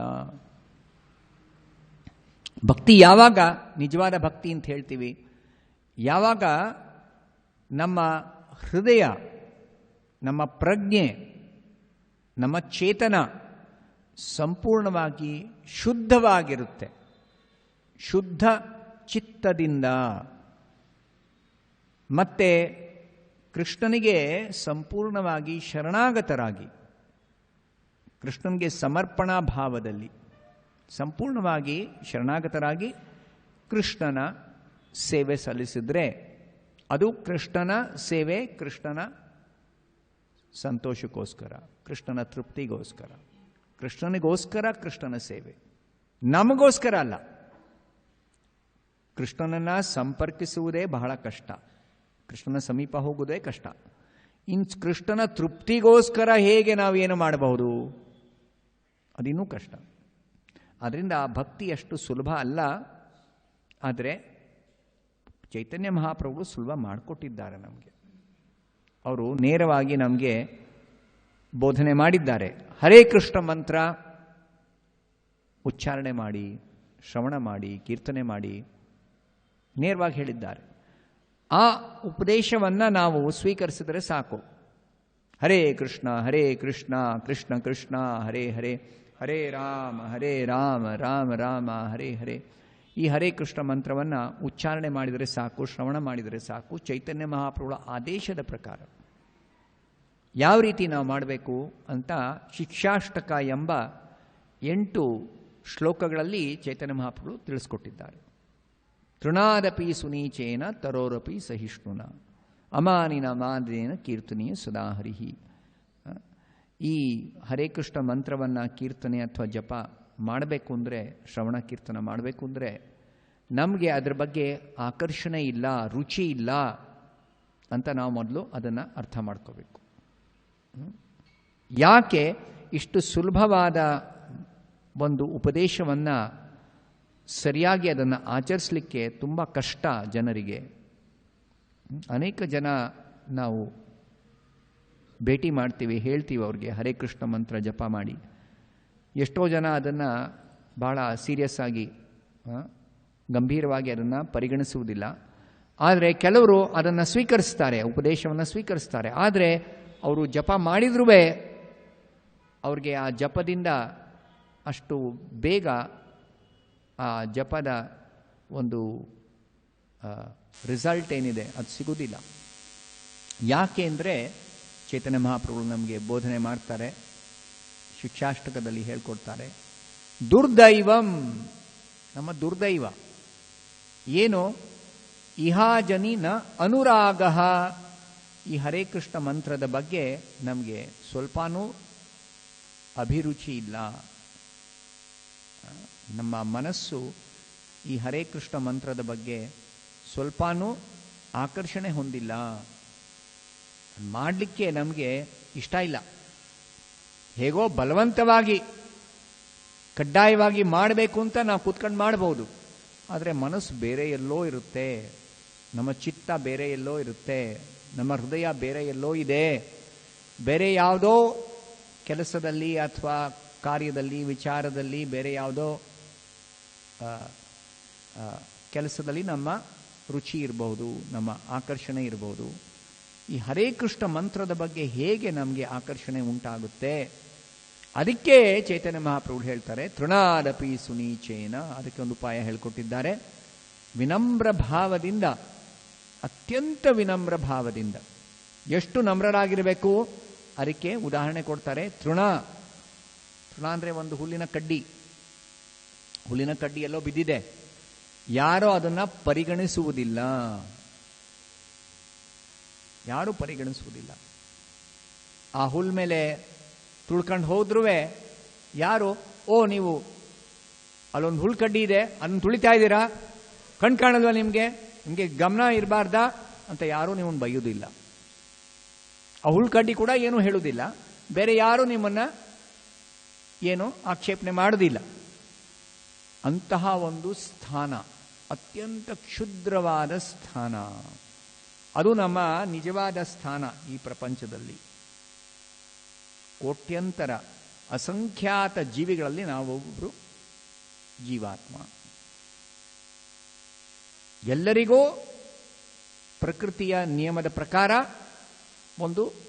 ಯಾವುದೋ ಒಂದು ದೇಹ ಸಿಕ್ಕಿರಬಹುದು. ಅದಕ್ಕೆ ಚೈತನ್ಯ ಮಹಾಪ್ರಭುಗಳ ಕೃಪೆಯಿಂದ ಪ್ರಬೋಧಾನಂದ ಸರಸ್ವತಿ ಒಂದು ಶ್ಲೋಕವನ್ನು ರಚಿಸಿದ್ದಾರೆ. ಅವರು ಹೇಳ್ಕೊಡ್ತಾರೆ ನಮಗೆ, ವಿಧಿ ಮಹೇಂದ್ರಾದಿಶ್ಚ ಕೀಟಾಯತೆ. ಚೈತನ್ಯ ಮಹಾಪ್ರಭುಗಳ ಕೃಪೆಯಿಂದ ಒಬ್ಬ ಭಕ್ತನಿಗೆ ಇದೊಂದು ಸಾಕ್ಷಾತ್ಕಾರ ಆಗುತ್ತೆ. ಏನು, ಈ ಪ್ರಪಂಚದಲ್ಲಿ ಜನರು ಸಾಮಾನ್ಯವಾಗಿ ಬ್ರಹ್ಮನ ಸ್ಥಾನ ತುಂಬ ಶ್ರೇಷ್ಠವಾದದ್ದು, ಬ್ರಹ್ಮನಿಗೆ ತುಂಬ ಅಧಿಕಾರ ಇದೆ, ಶಕ್ತಿ ಇದೆ, ದೊಡ್ಡ ಒಂದು ಪೊಸಿಷನ್ ಇದೆ, ದೊಡ್ಡ ಜವಾಬ್ದಾರಿ ಇದೆ. ಅದೇ ಒಂದು ಕ್ಷುದ್ರ ಇರುವೆ ಆಗಲಿ, ಅದರ ಸ್ಥಾನ ಏನು, ಅದಕ್ಕೆ ಎಷ್ಟು ಶಕ್ತಿ ಇದೆ, ಎಂತಹ ಸ್ಥಾನದಲ್ಲಿದೆ, ಅದು ಕ್ಷುದ್ರವಾದ ಸ್ಥಾನ, ಅತ್ಯಂತ ಕ್ಷುದ್ರವಾದ ಸ್ಥಾನ. ಎರಡನ್ನೂ ನಾವು ಎಂದೂ ಹೋಲಿಸ್ಲಿಕ್ಕಾಗೋದಿಲ್ಲ. ಆದರೆ ಭಕ್ತನ ದೃಷ್ಟಿಯಲ್ಲಿ ವಿಧಿ ಮಹೇಂದ್ರ ಕೀಟಾಯತೆ. ವಿಧಿ ಅಂದರೆ ಬ್ರಹ್ಮ, ಮಹೇಂದ್ರ ಅಂದರೆ ಇಂದ್ರ, ದೇವೇಂದ್ರ. ಅವರ ಸ್ಥಾನ ಕೂಡ ಒಂದು ಕ್ಷುದ್ರವಾದ ಕೀಟದ ಸ್ಥಾನಕ್ಕೆ ಏನೂ ವ್ಯತ್ಯಾಸ ಇಲ್ಲ, ಏನೂ ವ್ಯತ್ಯಾಸ ಇಲ್ಲ. ಯಾವ ರೀತಿಯಲ್ಲಿ ಭಕ್ತರು ಇದನ್ನು ಅರ್ಥ ಮಾಡ್ಕೋತಾರೆ? ವ್ಯತ್ಯಾಸ ಇಲ್ಲ ಅಂದರೆ ಯಾವ ದೃಷ್ಟಿಯಿಂದ, ಯಾವ ರೀತಿಯಲ್ಲಿ ನಾವು ವ್ಯತ್ಯಾಸ ಇಲ್ಲ ಅಂತ ಹೇಳ್ಬೋದು? ಅವರ ಅಧಿಕಾರ ಆಗಲಿ, ಅವರ ಪುಣ್ಯ ಆಗಲಿ, ಅದರಲ್ಲಿ ತುಂಬ ವ್ಯತ್ಯಾಸ ಇದೆ. ಅತ್ಯಂತ ಪಾಪಿಷ್ಠವಾದ ಜೀವಿಗೆ ಒಂದು ಇರುವೆಯಾಗಿ ಮತ್ತು ಒಂದು ಶುದ್ಧ ಕೀಟವಾಗಿ ಜನ್ಮ ತಗೋಬೇಕು. ತುಂಬ ಪುಣ್ಯ ಮಾಡಿ ಬ್ರಹ್ಮನ ಸ್ಥಾನ ಅಥವಾ ಇಂದ್ರನ ಸ್ಥಾನ, ದೇವತೆಗಳ ಸ್ಥಾನ, ದೊಡ್ಡ ದೊಡ್ಡ ಋಷಿಗಳ ಸ್ಥಾನ ಸಿಗುತ್ತೆ. ಪುಣ್ಯದಲ್ಲಿ ತುಂಬ ವ್ಯತ್ಯಾಸ ಇದೆ, ಅಧಿಕಾರದಲ್ಲಿ ತುಂಬ ವ್ಯತ್ಯಾಸ ಇದೆ, ಅವರವರ ಆಯುರ್ಮಾನದಲ್ಲಿ ತುಂಬ ವ್ಯತ್ಯಾಸ ಇದೆ. ಆದರೆ ಯಾವ ದೃಷ್ಟಿಕೋನದಿಂದ ನಾವು ನೋಡಿದರೆ ಅರ್ಥ ಮಾಡ್ಕೋಬೇಕು, ಸಮಾನವಾಗಿ ಅವರು ಇದ್ದಾರೆ. ಅಂದರೆ ಅವರವರ ಕರ್ಮಾನುಸಾರ ಅವರು ಯಾವುದೋ ಒಂದು ಜನ್ಮ ತಗೊಂಡಿದ್ದಾರೆ, ಒಂದು ನಿರ್ದಿಷ್ಟವಾದ ಜನ್ಮ ಸಿಕ್ಕಿದೆ ಅವರಿಗೆ. ಆ ಜನ್ಮ ಅವರ ಕರ್ಮ ಮುಗಿದ ಮೇಲೆ ಅಲ್ಲಿಗೆ ಆ ಒಂದು ಸ್ಥಾನವನ್ನು ಅವರು ಕಳ್ಕೋತಾರೆ. ಇಬ್ಬರಿಗೂ ಸಾವುಂಟು, ಎಲ್ಲರಿಗೂ ಸಾವುಂಟು. ಸಾವು ಬಂದಾಗ ಒಂದೇ ನಿಯಮ ಕೆಲಸ ಮಾಡುತ್ತೆ. ಮತ್ತೆ ಯಥಾ ಪ್ರಕಾರ ಅವ್ರು ಏನೇನೆಲ್ಲ ಕೆಲಸ ಮಾಡಿದ್ದಾರೆ ಅದರ ಪ್ರಕಾರ ಮುಂದಿನ ಜನ್ಮ ಸಿಗುತ್ತೆ. ತಥಾ ದೇಹಾಂತರ ಪ್ರಾಪ್ತಿ, ಅದರಲ್ಲಿ ಯಾವ ವ್ಯತ್ಯಾಸ ಇಲ್ಲ. ಕ್ರಿಮಿಯಾಗಲಿ, ಕೀಟವಾಗಲಿ, ಬ್ರಹ್ಮ ಆಗಲಿ, ಮನುಷ್ಯನಾಗಲಿ, ದೇವತೆ ಆಗಲಿ, ಅವ್ರಿಗೆಲ್ಲ ತಮ್ಮ ಕರ್ಮಾನುಸಾರ ಮತ್ತೆ ಒಂದು ಜನ್ಮ ತಗೋಬೇಕು. ಆದರೆ ಭಕ್ತರಿಗೆ ಪುನರ್ಜನ್ಮ ಇಲ್ಲ. ಭಕ್ತರಿಗೆ ಪುನರ್ಜನ್ಮ ಇಲ್ಲ. ಭಕ್ತರಿಗೆ ಯಾವ ಕರ್ಮದ ಬಂಧನ ಇಲ್ಲ. ಆದ್ದರಿಂದ ಭಕ್ತರು ಬ್ರಹ್ಮನಿಗಿಂತನೂ ಶ್ರೇಷ್ಠರು. ಅದಕ್ಕೆ ಭಕ್ತರಿಗೆ ಮಾತ್ರ ಅಲ್ಲಿ ನಾವು ವ್ಯತ್ಯಾಸ ನೋಡ್ತೀವಿ, ಭಕ್ತರಲ್ಲಿ ಮತ್ತು ಯಾರು ಭಕ್ತರಲ್ಲವೋ. ಅಂದರೆ ನಮ್ಮ ಈ ಒಂದು ಬ್ರಹ್ಮಾಂಡದಲ್ಲಿ ಬ್ರಹ್ಮ, ಶಿವ ಇವರೆಲ್ಲ ಶುದ್ಧ ಭಕ್ತರು. ಅದರಿಂದ ಅವ್ರಿಗೂ ಸಹ ಪುನರ್ಜನ್ಮ ಇಲ್ಲ. ಆದರೆ ಬ್ರಹ್ಮನ ಸ್ಥಾನದಲ್ಲಿ ಒಬ್ಬ ಪುಣ್ಯ ಜೀವಿಗೆ ಬ್ರಹ್ಮನ ಪದವಿ ಸಿಕ್ಕಿದ್ರೆ ಅದರಿಂದ ಮಾತ್ರ ಅವ್ರಿಗೆ ಪುನರ್ಜನ್ಮ ತಪ್ಪಿದ್ದಲ್ಲ. ಆದರೆ ಭಕ್ತರಾದರೆ, ಶುದ್ಧ ಭಕ್ತರಾದರೆ ಅವ್ರಿಗೆ ಪುನರ್ಜನ್ಮ ಇಲ್ಲ. ಬ್ರಹ್ಮನೇ ಆಗಿರ್ಬೋದು, ಒಬ್ಬ ಕ್ಷುದ್ರ ಕೀಟವೇ ಆಗಿರಬಹುದು. ಭಕ್ತಿ ಮಾಡಲಿಕ್ಕೆ ಯಾರಿಗೂ ಯಾವ ವಿಶೇಷವಾದ ಅರ್ಹತೆ ಬೇಕಾಗಿಲ್ಲ. ಭಕ್ತಿ ಸಿಗುತ್ತೆ ಅಂದರೆ ಹೇಗೆ ಸಿಗುತ್ತೆ? ಶುದ್ಧ ಭಕ್ತರಿಂದ ಮಾತ್ರ. ಶುದ್ಧ ಭಕ್ತರ ಕೃಪೆಯಿಂದ ಮಾತ್ರ ನಮಗೆ ಭಕ್ತಿ ಸಿಗೋದು. ಮತ್ತೆ ಅವರಿಂದ ಭಕ್ತಿ ಸಿಗುತ್ತೆ ಅಂದರೆ ಅದನ್ನು ನಾವು ಭಕ್ತಿ ಸ್ವೀಕರಿಸಿ ನಾವು ಭಕ್ತರಾಗೋದಿಲ್ಲ. ಅಷ್ಟು ಮಾತ್ರದಿಂದ ಭಕ್ತರಾಗೋದಿಲ್ಲ. ಭಕ್ತಿಯನ್ನು ಸ್ವೀಕರಿಸಿ ಅವರು ಯಾವ ರೀತಿ ನಮಗೆ ಉಪದೇಶ ಮಾಡಿದ್ದಾರೆ, ಉಪದೇಶ ಪಾಲನೆ ಮಾಡಬೇಕು, ಸಂಸ್ಕಾರ ಬೇಕು, ಪ್ರಾಕ್ಟೀಸ್ ಮಾಡಬೇಕು, ಅಭ್ಯಾಸ ಮಾಡಬೇಕು. ಇದು ರಹಸ್ಯವಾದ ಜ್ಞಾನ. ಎಷ್ಟೋ ಜನ ಸಾಧು ಹತ್ರ ಹೋಗಿ, ಸನ್ಯಾಸಿಗಳ ಹತ್ರ ಹೋಗಿ ಅಥವಾ ಸಂತರ ಹತ್ರ ಹೋಗಿ ನಮಗೆ ಆಶೀರ್ವಾದ ಮಾಡಿ, ನಿಮ್ಮ ಆಶೀರ್ವಾದ ಇದ್ದರೆ ನಂದೆಲ್ಲ ಒಳ್ಳೆಯದಾಗುತ್ತೆ ಅಂತ. ಅವರ ಆಶೀರ್ವಾದದ ಜೊತೆಗೆ ಒಂದು ಅವರ ಉಪದೇಶ ಏನು ಹೇಳ್ತಾರೆ ಅದನ್ನು ಪಾಲಿಸಬೇಕು. ಅದು ಎಷ್ಟೋ ಜನಕ್ಕೆ ಗೊತ್ತಿಲ್ಲ, ಅದು ಒಪ್ಕೊಳ್ಳೋದು ಇಲ್ಲ. ಅಕಸ್ಮಾತ್ ಅವ್ರಿಗೆ ಆ ಥರ ಗೊತ್ತಾದ್ರೂ ಅದನ್ನು ಒಪ್ಕೊಳ್ಳೋದಿಲ್ಲ. ಅದೆಲ್ಲ ನನಗಾಗೋದಿಲ್ಲ ಮಾಡೋಕ್ಕೆ. ನೀವೇನೋ ಒಂದು ಒಳ್ಳೆಯದನ್ನು ಬಯಸಿ, ನಮಗೆ ಒಳ್ಳೆಯದು ಆಗಲಿ ಅಂತ ನೀವು ಹಾರೈಸಿ ಸಾಕು, ನಂಗೆ ಬೇರೆ ಏನು ಬೇಡ ಅಂತ ಈ ಥರ ಜನ ತಮ್ಮದೇ ಆದ ಒಂದು ಕಲ್ಪನೆ ಇಟ್ಕೊಂಡು ಈ ತರಹ ಸಾಧು ಸಂತರ ಹತ್ರ ಕೆಲವು ಸರಿ ಆಶೀರ್ವಾದ ತಗೊಳ್ಳಿಕ್ಕೆ ಹೋಗ್ತಾರೆ. ಆದರೆ ಅಂತಹ ಆಶೀರ್ವಾದ ಏನೂ ಪ್ರಯೋಜನಕಾರಿ ಆಗೋದಿಲ್ಲ, ಯಾವ ಪ್ರಯೋಜನ ಆಗೋದಿಲ್ಲ. ಅದಕ್ಕೆ ಸಾಧು ಸಂತರ ಹತ್ರ ಹೋದರೆ ಅವರ ಉಪದೇಶ ಶ್ರವಣ ಮಾಡಬೇಕು, ಕೇಳಿಸ್ಕೋಬೇಕು ಗಮನಪೂರ್ವಕವಾಗಿ, ಮತ್ತು ಅದನ್ನು ಪಾಲಿಸಬೇಕು. ಅರ್ಜುನನಿಗೆ ಕೃಷ್ಣ ಉಪದೇಶ ಮಾಡಿ ಯಥೇಚ್ಛಿಸಿ ತಥಾ ಕುರು ಅಂತ ಕೊನೆಗೆ ಹೇಳ್ಬಿಟ್ಟ ಕೃಷ್ಣ. ಎಲ್ಲ ಉಪದೇಶ ಮಾಡ್ದ. ಅರ್ಜುನನಿಗೆ ಉಪದೇಶ ಮಾಡಿದ ಮೇಲೆ ಅವನು ಇರುವ ಪ್ರಶ್ನೆಗಳಿಗೆಲ್ಲ ಉತ್ತರ ಕೊಟ್ಟ, ಸ್ಪಷ್ಟವಾಗೆಲ್ಲ ತಿಳಿಸ್ಕೊಟ್ಟ. ಮತ್ತೆ ನಿನ್ನ ಸಂಶಯ ಎಲ್ಲ ದೂರವಾಯ್ತಾ ಅಂತ ಕೃಷ್ಣ ಕೇಳಿದಾಗ ಅರ್ಜುನ ಹೇಳಿದ, ಹೌದು, ಎಲ್ಲ ಸಂಶಯ ದೂರವಾಯಿತು, ಈಗ ಜ್ಞಾನೋದಯ ಆಗಿದೆ. ಜ್ಞಾನೋದಯ ಆದಮೇಲೆ ಏನು ಮಾಡಬೇಕು ಅರ್ಜುನ? ಏನೂ ಮಾಡಬೇಕಾಗಿಲ್ಲ, ಜ್ಞಾನೋದಯ ಆಯಿತು, ಮುಗಿದೋಯ್ತು ಅಲ್ಲಿಗೆ. ಜ್ಞಾನಿಗಳು ಹಾಗೆ ಹೇಳ್ತಾರೆ, ಮಾಯವಾದಿಗಳು ಆ ಥರ ಹೇಳ್ತಾರೆ. ಜ್ಞಾನೋದಯ ಆದಮೇಲೆ ಇನ್ನು ಮುಗೀತು, ಮೋಕ್ಷಕ್ಕೆ ಹೊರಟೋಗ್ಬಿಡ್ತಾರೆ, ಇನ್ನೇನು ಮಾಡಬೇಕಾಗಿಲ್ಲ. ಇಲ್ಲ, ಕೃಷ್ಣ ಅರ್ಜುನನಿಗೆ ಹೇಳ್ತಾನೆ, ಯಥೇಚ್ಛಿಸಿ ತಥಾ ಕುರು. ಈಗ ಏನೋ ಒಂದು ಕೆಲಸ ಮಾಡಬೇಕಾಗಿದೆ, ಕಾರ್ಯ ಮಾಡಬೇಕಾಗಿದೆ. ಏನದು? ನಿನಗೆ ಇಷ್ಟ ಬಂದಂತೆ ನೀ ಮಾಡು. ಆಗ ಅರ್ಜುನ ಹೇಳ್ತಾನೆ, ಕರಿಷ್ಯೆ ವಚನಂ ತವ. ನಿನ್ನ ಉಪದೇಶದ ಪ್ರಕಾರ ನಾನು ನಡ್ಕೋತೀನಿ, ನೀನೇನು ಉಪದೇಶ ಮಾಡಿದೆಯೋ ಅದನ್ನೇ ನಾನು ಪಾಲಿಸ್ತೀನಿ. ಇದು ಬಹಳ ಮುಖ್ಯ. ಭಗವದ್ಗೀತೆಯ ಅಧ್ಯಯನ ಮಾಡಿದ ಮೇಲೆ ಇದನ್ನು ನಾವು ಸೂಕ್ಷ್ಮವಾಗಿ ಗಮನಿಸಬೇಕು. ಕೃಷ್ಣ ಅರ್ಜುನನಿಗೆ ಜ್ಞಾನ ನೀಡಿದ ಮೇಲೆ, ಆಶೀರ್ವಾದ ಮಾಡಿದ ಮೇಲೆ, ಯಥೇಚ್ಛಿಸಿ ತಥಾ ಕುರು, ನಿಂಗೆ ಹೇಗೆ ಇಷ್ಟ ಇದೆಯೋ ಹಾಗೆ ನೀ ಮಾಡು ಅಂತ ಹೇಳಿದ ಮೇಲೆ ಅರ್ಜುನ ಏನು ಹೇಳ್ತಾನೆ? ನಿನ್ನ ಉಪದೇಶದ ಪ್ರಕಾರ ನಾನು ನಡ್ಕೋತೀನಿ. ಅಂದರೆ ಪ್ರಾರಂಭದಲ್ಲಿ ಅರ್ಜುನನಿಗೆ ಯುದ್ಧ ಮಾಡಲಿಕ್ಕೆ ಇಷ್ಟ ಇರಲಿಲ್ಲ. ಆದರೆ ಕೃಷ್ಣ ಯುದ್ಧ ಮಾಡು ಅಂತ ಹೇಳಿದ ಮೇಲೆ, ನೀನು ಯುದ್ಧ ಮಾಡು ಅಂತ ಹೇಳ್ತೀಯ, ಯುದ್ಧ ಮಾಡ್ತೀಯ. ಯುದ್ಧ ಮಾಡಬೇಡ ಅಂತ ಹೇಳಿದರೆ ಮಾಡೋದಿಲ್ಲ. ಈ ತರಹ ಕೃಷ್ಣನಿಗೆ ಸಂಪೂರ್ಣವಾಗಿ ಶಿಷ್ಯಸ್ತೇಹಂ ಶಾಧಿಮಾಂ ತ್ವಾಂ ಪ್ರಪನ್ನಂ. ಶಿಷ್ಯ ಅಂದರೆ ಗುರುಗಳಿಗೆ ಶರಣಾಗತನಾಗಬೇಕು, ಸಮರ್ಪಿಸಬೇಕು. ತನ್ನ ಇಡೀ ಜೀವನವನ್ನು ತನ್ನನ್ನೇ ತಾನು ಸಂಪೂರ್ಣವಾಗಿ ಸಮರ್ಪಿಸ್ಕೊಳ್ಬೇಕು. ಅಂದರೆ ಅವರು ಯಾವ ರೀತಿ ಉಪದೇಶ ಮಾಡ್ತಾರೆ ಅದ್ರ ಪ್ರಕಾರ ನಡ್ಕೋಬೇಕು. ಅದು ಪ್ರಾರಂಭದಲ್ಲಿ ನಮ್ಮ ಮನಸ್ಸಿನ ಯಾವ ಆಸೆಗಳಿರುತ್ತೋ ಅಥವಾ ಮನಸ್ಸಿನ ಒಂದು ಸ್ವಭಾವ ಇರುತ್ತೋ ಅದ್ರ ಪ್ರಕಾರ ನಾವು ನಮ್ಮ ಜೀವನ ನಡೆಸುವ ಒಂದು ಅಭ್ಯಾಸಕ್ಕೆ ಒಗ್ಗಿ ಹೋಗಿದ್ದೇವೆ. ನಮ್ಮ ಮನಸ್ಸೇ ನಮ್ಮ ಬಾಸ್. ಮನಸ್ಸಿಗೆ ಬಂದಂತೆ ನಾವು ಎಲ್ಲ ಮಾಡ್ತೀವಿ. ಕೆಲವೊಮ್ಮೆ ಬೇರೆ ಜನ ಏನಾದ್ರು ಹೇಳಿದರೆ, ಉಪದೇಶ ಮಾಡಿದರೆ, ಒಳ್ಳೆ ಮಾತನ್ನು ಹೇಳಿದರೆ, ನಮ್ಮ ಮನಸ್ಸಿಗೆ ಹಿಡಿಸಿದ್ರೆ ನಾವು ಅದನ್ನು ಪಾಲಿಸ್ತೀವಿ. ಆದರೆ ನಮ್ಮ ಮನಸ್ಸಿಗೆ ಹಿಡಿಸದೆ ಹೋದರೆ ಅವ್ರು ಎಂಥ ಒಳ್ಳೆ ಉಪದೇಶ ಮಾಡಿದ್ರೂ, ಏನು ಒಳ್ಳೆ ಸಲಹೆ ಕೊಟ್ಟರು ನಾವು ಅದನ್ನು ಸ್ವೀಕರಿಸೋದಿಲ್ಲ, ಅದ್ರ ಪ್ರಕಾರ ನಡ್ಕೊಳ್ಳೋದಿಲ್ಲ.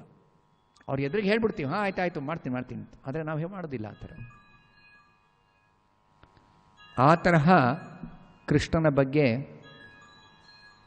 ಟೈಮ್ ಆಯಿತು. ಇಟ್ ಇಸ್ ಆರಾಮ್ ಫಾರ್ ಮೀ. ಕೃಷ್ಣನ ಬಗ್ಗೆ ಆ ತರಹ ನಾವು ನಮ್ಮ ಮನಸ್ಸು ಬಂದಂತೆ ಹಿಡಿಸಿದ್ದನ್ನು ಮಾತ್ರ ಮಾಡ್ತೀವಿ ಅಂತ ಹೇಳಿದ್ರೆ, ಆ ತರಹ ಮಾಡೋದ್ರಿಂದ ಭಕ್ತಿ ಸಿಗೋದಿಲ್ಲ ನಮಗೆ. ಅದರಿಂದ ಭಕ್ತಿ ಅಂದರೆ ಕೃಷ್ಣನ ಉಪದೇಶವನ್ನು ನಾವು ಅರ್ಥ ಮಾಡಿಕೊಂಡು ಕೃಷ್ಣನ ಉಪದೇಶವನ್ನು ಪಾಲಿಸಬೇಕು. ಭಕ್ತಿ ಬೇಕು ಅಂದರೆ ಕೃಷ್ಣನೂ ಕೊಡ್ತಾನೆ. ತನ್ನ ಶುದ್ಧ ಭಕ್ತರ ಮೂಲಕ ಕೃಷ್ಣ ಭಕ್ತಿಯನ್ನು ನೀಡುತ್ತಾನೆ. ಆದರೆ ಶುದ್ಧ ಭಕ್ತರು ಏನು ಉಪದೇಶ ಮಾಡ್ತಾರೋ ಅದನ್ನು ನಾವು ನಮ್ರ ಭಾವದಿಂದ ಅದನ್ನು ಪಾಲಿಸಬೇಕು. ಅದಕ್ಕೆ ಚೈತನ್ಯ ಮಹಾಪ್ರಭು ತೃಣಾಲಪಿ ಸುನೀಚೇನ ತರೋರಪಿ ಸಹಿಷ್ಣುನ, ಈ ತರಹ ಪಾಲನೆ ಮಾಡಬೇಕಾದ್ರೆ, ಪಾಲಿಸ್ತಿರ್ಬೇಕಾದ್ರೆ, ಜೀವನ ನಡೆಸ್ತಾ ಇದ್ದರೆ ನಮಗೆ ಅನೇಕ ಅಡಚಣೆಗಳು ಬರುತ್ತೆ. ಅಡಚಣೆಗಳು ಬಂದಾಗ ಕೃಷ್ಣ ಈ ಅಡಚಣೆಗಳೆಲ್ಲ ದೂರವಾಗಬಿಡಲಿ ನಿನ್ನ ಕೃಪೆಯಿಂದ ಅಂತ ಒಂದು ಮನಸ್ಸಿನಲ್ಲಿ ಅಂದ್ಕೊಂಡ್ರೆ ಅಥವಾ ಪ್ರಾರ್ಥನೆ ಮಾಡಿದರೆ ಹೊಟ್ಟೋಗೋದಿಲ್ಲ ಅಡಚಣೆಗಳು. ಅದಕ್ಕೆ ಬಹಳ ನಾವು ಕಷ್ಟಪಡಬೇಕು ಅಡಚಣೆ ದೂರ ಮಾಡಿಕೊಳ್ಳಿಕ್ಕೆ. ಅದಕ್ಕೆ ಸಹಿಷ್ಣುತೆ. ದೂರವಾಗುವವರೆಗೆ ನಾವೇನೇನೆಲ್ಲ ಕಷ್ಟ ಅನುಭವಿಸ್ತೀವಿ ಅದಕ್ಕೆ ಸಹಿಷ್ಣು ಭಾವದಿಂದ ತಾಳ್ಮೆ ಬೇಕು, ತಾಳ್ಮೆ ಇರಬೇಕು. ತಾಳ್ಮೆ ಇಲ್ಲದೆ ಹೋದರೆ ಕೃಷ್ಣನಿಗೆ ಪ್ರಾರ್ಥನೆ ಮಾಡಿ ಆ ತಾಳ್ಮೆಯನ್ನು ಬೆಳೆಸ್ಕೊಳ್ಳಿಕ್ಕೆ ಮತ್ತೆ ಕೃಷ್ಣನ ಹತ್ರನೇ ಹೋಗಬೇಕು ಅಥವಾ ಗುರುಗಳ ಹತ್ರನೇ ಹೋಗಬೇಕು. ಭಕ್ತಿಯಲ್ಲಿ ಪುನಃ ನಾವು ಮತ್ತೆ ಮತ್ತೆ ಮತ್ತೆ ಮತ್ತೆ ಮತ್ತೆ ಪ್ರಾರ್ಥನೆ ಮಾಡೋದು, ಬೇಡ್ಕೊಳ್ಳೋದು, ಪ್ರಯತ್ನ ಮಾಡೋದು, ಕೆಲವು ಸರಿ ವಿಫಲರಾಗುವುದು, ಇದೆಲ್ಲ ಭಕ್ತಿ ಆಚರಣೆಯಲ್ಲಿ ಸ್ವಾಭಾವಿಕವಾಗಿ ಸಹಜವಾಗಿ ಆಗುವಂತಹ ಒಂದು ಭಕ್ತಿ ಮಾರ್ಗದಲ್ಲಿ ನಾವು ಅನುಭವಿಸುವಂತಹ ಬೇರೆ ಬೇರೆ ಪ್ರಾಕ್ಟಿಕಲ್ ಪಾಯಿಂಟ್ಸ್. ಇದನ್ನು ಭಕ್ತರ ಸಂಘದಲ್ಲಿ ನಾವು ಭಕ್ತಿಯನ್ನು ಆಚರಿಸಬೇಕು, ಭಕ್ತಿ ಯೋಗವನ್ನು ಆಚರಿಸಬೇಕು. ಭಕ್ತರ ಸಂಘ ಇದಕ್ಕೆ ಮುಖ್ಯ. ಆ ಸಂಘವನ್ನು ನಿರ್ಮಾಣ ಮಾಡಲಿಕ್ಕೆ ಪ್ರಭುಪಾದರು ಇಸ್ಕಾನ್ ಸಂಸ್ಥೆಯನ್ನು ಸ್ಥಾಪನೆ ಮಾಡಿದ್ದಾರೆ. ಆ ಸಂಘ ಇಲ್ಲದೆ ಪ್ರತ್ಯೇಕವಾಗಿ ಯಾವುದೋ ಒಂದು ಮನೆಯಲ್ಲೋ ಅಥವಾ ಯಾವುದೋ ಒಂದು ನಿರ್ಜನವಾದ ಸ್ಥಳದಲ್ಲಿ ಏಕಾಂತದಲ್ಲಿ ಭಕ್ತಿಯನ್ನು ನಾವು ಆಚರಿಸಲಿಕ್ಕೆ ಸಾಧ್ಯ ಇಲ್ಲ. ಹಠಯೋಗವನ್ನು ಮಾಡಬಹುದು, ಜ್ಞಾನಯೋಗವನ್ನು ಅಭ್ಯಾಸ ಮಾಡ್ಬೋದು. ಆದರೆ ಭಕ್ತಿಯನ್ನು ಆ ಥರ ಅಭ್ಯಾಸ ಮಾಡೋಕ್ಕಾಗೋದಿಲ್ಲ. ಆದರೆ ಜ್ಞಾನಯೋಗವನ್ನು ಏಕಾಂತ ಸ್ಥಳದಲ್ಲಿ ಅಥವಾ ಯಾವುದೋ ಒಂದು ನಿರ್ಜನವಾದ ಸ್ಥಳದಲ್ಲಿ ಪ್ರದೇಶದಲ್ಲಿ ಮಾಡ್ಬೋದು ಅಂದ್ರೂ ಅದಕ್ಕೆ ತುಂಬ ಸಮಯ ಹಿಡಿಯುತ್ತೆ, ತುಂಬ ನಿಧಾನ. ಶತಕೋಟಿ ವತ್ಸರ, 100 ಕೋಟಿ ವರ್ಷಗಳು ಕನಿಷ್ಠ ಪಕ್ಷ ನಿಮಗೆ ಅಭ್ಯಾಸ ಮಾಡಬೇಕು. ಅಷ್ಟು ಮಾಡಲಿಕ್ಕೆ ತಯಾರಿದರೆ ನೀವು ಅದನ್ನು ಅನುಸರಿಸಿ. ಆದರೆ ಭಕ್ತಿ ಮಾರ್ಗ ಒಂದೇ ಒಂದು ಮುಹೂರ್ತ ಸಾಕು, ಒಂದು ಕ್ಷಣ ಸಾಕು. ಶುಕಮುನಿಗಳ ಪ್ರಕಾರ ಒಂದು ಮುಹೂರ್ತನೂ ತುಂಬ ಟೈಮು. ಒಂದು ಕ್ಷಣ ಸಾಕು. ಸರಿಯಾಗಿ ನಾವು ಅಭ್ಯಾಸ ಮಾಡಿದರೆ ನಮಗೆ ಭಕ್ತಿ ಬಹಳ ಬೇಗ ಸದ್ಯೋ ಹೃದಯ ಅವರುದ್ಯತೆ. ಭಾಗವತದ ಪ್ರಕಾರ ಒಂದೇ ಒಂದು ಕ್ಷಣದಲ್ಲಿ ನಮಗೆ ಭಕ್ತಿ ಪರ್ಫೆಕ್ಟ್ ಮಾಡ್ಕೋಬಹುದು. ನಾವು ಸರಿಯಾಗಿ ಆಚರಿಸಬೇಕು ಅಷ್ಟೇ. ಅದು ಭಕ್ತರ ಸಂಘದಲ್ಲಿ ಇದೆಲ್ಲ ನಮಗೆ ಗೊತ್ತಾಗುತ್ತೆ. ಭಕ್ತರ ಸಂಘದಲ್ಲಿ ಅರ್ಥವಾಗುತ್ತೆ, ನಮಗೆ ಮಾರ್ಗದರ್ಶನ ಸಿಗುತ್ತೆ, ನಮಗೆ ಪ್ರೇರಣೆ ಸಿಗುತ್ತೆ, ಸ್ಫೂರ್ತಿ ಸಿಗುತ್ತೆ. ನಾವು ತಪ್ಪು ಮಾಡಿದರೆ ಅದನ್ನು ತಿದ್ದುಕೊಳ್ಳಿಕ್ಕೆ ನಮಗೆ ಬಹಳ ಸುಲಭವಾಗಿ ಸಾಧ್ಯವಾಗುತ್ತೆ ಭಕ್ತರ ಸಂಘದಲ್ಲಿ. ಅದಕ್ಕೆ ಭಕ್ತರ ಸಂಘವನ್ನು ಪ್ರಭುಪಾದರು ನಿರ್ಮಾಣ ಮಾಡಲಿಕ್ಕೋಸ್ಕರ ಈ ಇಸ್ಕಾನ್ ಸಂಸ್ಥೆಯನ್ನು ಸ್ಥಾಪನೆ ಮಾಡಿದ್ದಾರೆ. ಅದಕ್ಕೆ ಭಕ್ತರ ಸಂಘದಲ್ಲಿ ನೀವು ಈ ಭಕ್ತಿಯನ್ನು ಆಚರಣೆ ಮಾಡಬೇಕು. ಇಲ್ಲಿಗೆ ನಿಲ್ಲಿಸ್ತೀನಿ. ಗ್ರಂಥರಾಜ್ ಶ್ರೀಮದ್ ಭಾಗವತಂ ಕೀ ಜಯ, ಶ್ರೀಲ ಪ್ರಭುಪಾದ್ ಕೀ ಜಯ.